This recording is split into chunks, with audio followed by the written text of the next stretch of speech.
From this point forward, we're going to take charge of the house ourselves. You'll need to look for a new place to live.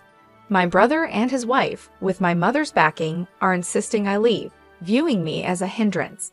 It's bewildering that they overlook the fact I've been footing the bill for our living expenses. Their lack of appreciation and respect astounds me. In response, I've resolved to take matters into my own hands. My name is Helen, and I'm a 35-year-old woman who moved back in with my parents after college.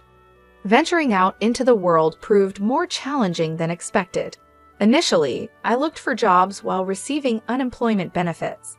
Then, I discovered the world of remote work and carved out a niche for myself as a freelance engineer, leveraging my background in science. Starting with smaller tasks, I managed to earn a modest income, but more importantly, I gathered invaluable experience. Working from home not only suited me financially, but also helped me avoid overwhelming social interactions, boosting my self-esteem. Gradually, I took on bigger projects, and my earnings increased to match those of a typical corporate employee. However, my parents, particularly my mother who holds traditional views, struggled to comprehend my unconventional work arrangement. Despite my efforts to explain, my mother remained skeptical, fearing what she couldn't understand. My father seemed to get it, but my mother couldn't shake her concerns, often questioning the sustainability of my job. She couldn't grasp the concept, no matter how much I tried to reassure her of my professional commitment. She would express concerns about me staying home too long, mistaking my career choice for a mere phase or a consequence of mental health issues, despite it having been over 3 years. Her inability to understand extended to questioning the legitimacy of my online work, even suggesting that it might be something illicit or tied to peculiar beliefs. Despite showing her emails from clients and my income statements, she remained unconvinced, failing to recognize the legitimacy and potential of my career path. This misunderstanding and lack of support within my family have led to a pivotal moment where I must assert my independence and navigate my own way forward. I shared with my mom how I receive consistent payments from my job, trying to assure her of its reliability, but she remained unconvinced, plagued by worries that I might be living off unemployment benefits.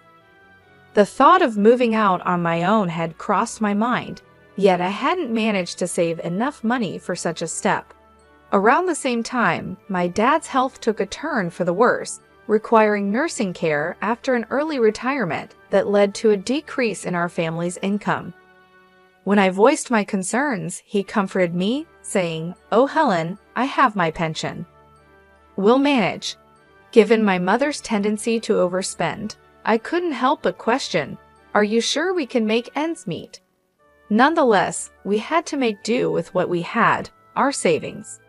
Seeing my dad weary, possibly anxious about what lay ahead, weighed on me.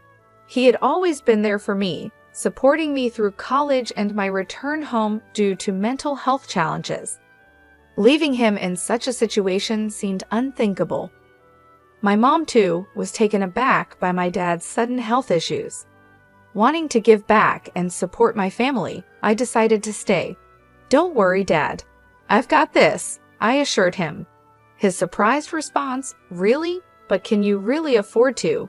pushed me to show him my bank account details, proving my financial stability. "Dad, I didn't realize you were doing so well," he admitted upon seeing my earnings. "Could you help out then?" "Of course," I replied. "You've supported me through so much. It's my turn to support us." This pledge led me to take on the household's financial responsibilities, covering everything from my father's medical expenses to daily living costs. I began transferring a set amount monthly to help with our expenses, and I created a new main credit card for my mom, adding her as an additional user since she previously relied on my dad's card. Both my dad and I tried to save as much as we could, encouraging my mom to do the same. Despite my efforts, my mom remained skeptical of my contribution and even suggested I should move out. My dad, recognizing the significance of my financial support, argued that without me, they'd face even greater difficulties. Reluctantly, my mom agreed to let me stay. While I continued my work and contributed at home, my mom took my help for granted and imposed stricter demands. "Can't you finish your chores faster?" she would ask. "Sorry, it's tough managing work and household tasks," I replied. She often doubted the difficulty of balancing both, leading to a growing strain in our relationship. My dad, however, understood and appreciated my contributions. We managed to maintain this arrangement for a year until, unfortunately, my dad's health declined further, requiring hospitalization. Every day, I made sure to visit my dad in the hospital. "Hey Dad, how are you feeling today?" I'd ask. "Thank you, Helen. I'm not seeing much improvement, but I'm more concerned about how this is affecting you," he'd respond. I reassured him, "Don't worry about me. Looking after you is not a burden, but I've noticed things with Mom have been tense since you've been hospitalized." Living with my mom had become increasingly difficult, almost suffocating, yet my desire to support both of my parents never waned. I fondly remembered the days when she would carefully prepare my lunches and dinners during my school years. However, my feelings began to shift when my brother James and his wife Sarah showed up unannounced one day, apparently invited by my mom without my knowledge. James made it clear, "We're going to be staying here now." I was taken aback and questioned the sudden decision. He explained, "Mom's worried about you managing on your own while Dad's in the hospital." I looked to my mom for answers, but she avoided my gaze. James tried to reassure me, "We're here to support you, Helen." However, Sarah's smirk hinted at an underlying tension. My mom then added, "Thank you both. Helen, you'll need to pull your weight, or living here could become difficult for you." Their sudden presence in our home marked the beginning of a challenging new chapter. Despite my brother's successful career and presumed financial stability, the dynamics at home became strained. My sister-in-law's demands, such as waking me up early to make breakfast, clashed with my work schedule. As someone who thrives in the early hours, these interruptions were particularly frustrating. "I'm already working," I protest, but she insisted. "Then hurry up and get breakfast ready. Must I do everything myself?" Our family mornings used to be laid back, with each of us eating whenever and whatever we preferred. I had assumed that, with my mother and sister-in-law at home, preparing breakfast would naturally fall to them. Yet my sister-in-law believed in shared responsibilities, pushing me to contribute. Reluctantly, I helped with breakfast, but my efforts seemed never to satisfy them. I had prepared a thoughtful meal of soft scrambled eggs, a lettuce salad, buttered toast, and a juicy sausage, a perfectly respectable breakfast, I believed. But their expectations were evidently much higher, adding to the growing tension within our household. Feeling a mix of frustration and disbelief, I responded to their complaints about breakfast. "If you don't like it, you don't have to eat it." They were visibly taken aback by my reaction. "What kind of attitude is that? Who do you think you are? It's not right for you not to help out more around the house," they criticized. "But I also have work," I tried to explain, only to be met with skepticism. "Work? Really? What kind of work do you call that? It sounds ridiculous," my brother and his wife rebuked, their words sharp and dismissive. Influenced by my mother, my brother had always had a tendency to belittle me and my efforts. Despite their attitudes, I knew the value of my work time. Without another word, I gathered my belongings, including my laptop, and left the house, ignoring my brother's calls after me. I headed directly to my dad's hospital room. Upon seeing my rushed entrance, he asked, "Helen, what's wrong? You look upset." After I shared what happened, he was taken aback. I had no idea things had gotten that bad at home. "I'm sorry, Helen. Remember, you can choose your own path in life." Feeling somewhat adrift, I reflected on how my mother seemed to prefer James's presence at home. My dad offered comforting words. "You don't have to stay in a place where you feel unwelcome. I want you to be happy. Live your life the way you see fit." His words bolstered my resolve to find a new living situation. Returning home that evening, I walked into a stern atmosphere. My mother, brother, and sister-in-law awaited with serious expressions. "Where have you been all day?" my brother demanded. "I thought you were at work. I took the day off because of you," he claimed, which surprised me. Taking a day off so abruptly seemed quite irresponsible to me.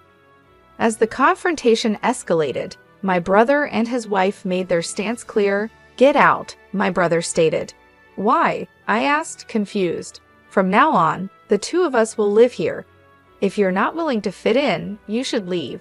"We don't need your help," they insisted, attempting to push me out of my own home. "That's enough, Helen. You don't need to be here, especially now that your father isn't at home," my mother added, siding with them. It seemed they all viewed me more as a nuisance than a contributing member of the family. Did my mother not realize the extent of my financial contributions, even as she indulged in her monthly splurges on luxury items? I wondered how she would manage once her allowance from me stopped. Their disregard for my contributions and their decision to oust me from the house made it clear that it was time for me to carve out my own space, away from the familial tension and misunderstandings. My frustration reached its peak. Despite numerous attempts to explain my situation, my mother, brother, and sister-in-law continued to disregard my contributions.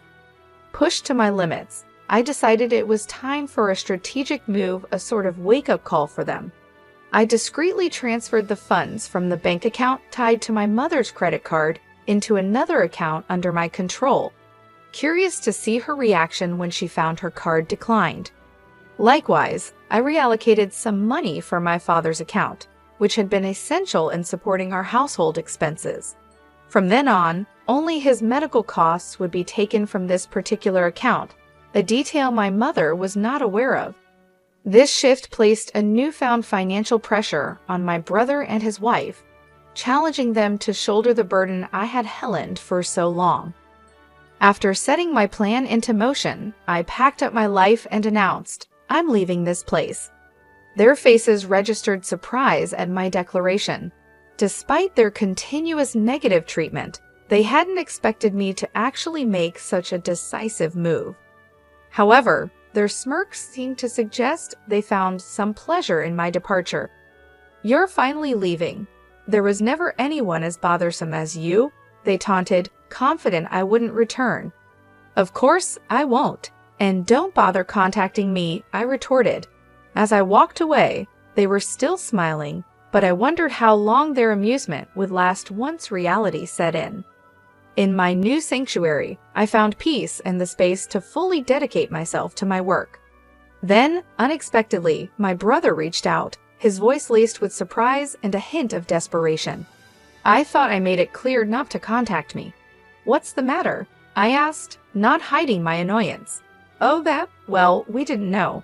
Why didn't you tell us?" He stumbled over his words. "I tried, remember? But my work and contributions were always dismissed," I reminded him.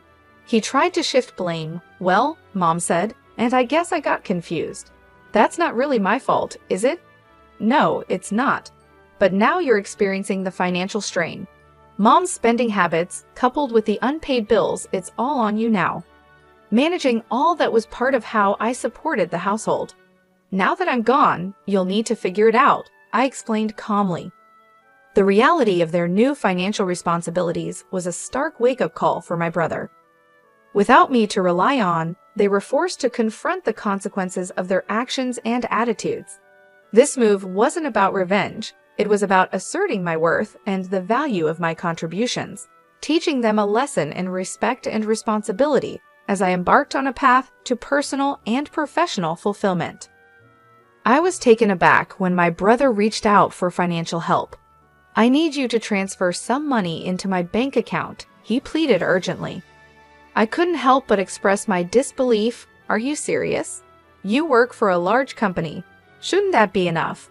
That's when he dropped the bombshell. "Actually, I was let go from the job because of a major mistake I made." This revelation left me speechless. It seemed my brother had returned to our parents' home under the assumption that it was financially secure, partly due to my father's retirement pension. I had long wanted to make it clear to him the critical role I played in keeping our family afloat financially. The thought of his surprise upon realizing that it was actually me who had been managing the household's finances, assuming they were stable, was ironically amusing. This surprise would soon extend to his wife and our mother as well. Soon after, my brother's wife joined the plea, "We really need your help. Our savings are running out." My mother chimed in with, "Your father is upset and won't be contributing to the household finances anymore. We're in a bind." But I had reached my limit. "I've supported you all more than enough. You're all capable of working, so it's time to support yourselves. I'll be cheering you on from afar," I responded, a mix of determination and resignation in my voice. A plea for reconsideration came through the phone, but I stood firm, distancing myself from my brother, his wife, and my mother. My father, too, found it difficult to go back to living with my mother, opting instead for legal advice and a new living arrangement.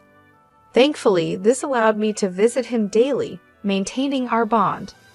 A friend filled me in on my family's current situation. My brother had downsized to a modest apartment, adopting a more frugal lifestyle. My mother, traditionally a homemaker, found adjusting to employment challenging, while my brother struggled to accept the perspectives of younger colleagues in his new part-time role, leading to short-lived employment. His wife became the Prisora breadwinner, working tirelessly until the burden became too great, prompting her departure. Now, reports suggest my brother and mother are working hard to make ends meet, though my mother's penchant for overspending continues, leading to accumulating debts. While I worry about their well-being, the distance I've put between us is a reminder of the boundaries I had to set for my own peace of mind and financial security. I've reached a point where providing further financial help isn't possible for me. Right now, I'm dedicating a lot of energy toward creating a comfortable life for myself. My income has been slowly rising, and I'm thinking about exploring new opportunities.